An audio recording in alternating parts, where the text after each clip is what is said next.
কেবলমাত্র দাড়ি টুপি দিয়ে মুসলমান হওয়া যায় না, নামের আগে মোহাম্মদ থাকলে মুসলমান হওয়া যায় না, ঈদের নামাজে জাতীয় মসজিদে সামনের কাতারে বসলে মুসলমান হওয়া যায় না।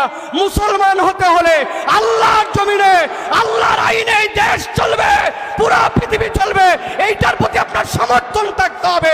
এই সমর্থন না থাকলে মুসলমান হওয়া যায় না। তোমরা এক এবং নেক হয়ে থাকো, যেই আরশে আজিমের রবের উপরে কেউ উঠতে পারে না, তার বান্দারা যখন জমিনে থাকে, ইয়াদুল্লাহি মাআল জামা, আল্লাহর হাত তাদের সাথে থাকে। এক থাকলে মুসলমানদেরকে কিয়ামত পর্যন্ত কেউ পরাজিত করতে পারবে না। কেন? আমাদের আরশে আজিমের রব হচ্ছেন আল্লাহ। যখনই বিপদে পড়ে, যখনই ইন্টারিমের নানান ধরনের ঝামেলায় পড়ে, তখনই একদল ইসলামপন্থীদেরকে কাছে নেওয়ার জন্য তখন একতার ঘোষণা দেয়। আবার বিপদ কেটে গেলে ইসলামপন্থী আর হুজুরদেরকে পছন্দ হয় না।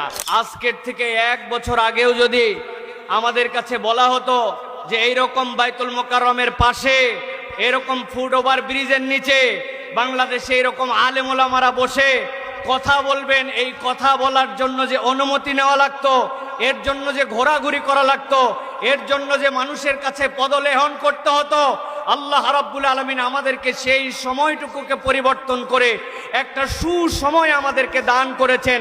এটা দুনিয়ার বুকে অনেকে অনেক ক্রেডিট নিতে পারে। অমুকে মাস্টার মাইন্ড, তুমুকে হ্যান্ড করেছে, তুমুকে ঘোষণা দিয়েছিল।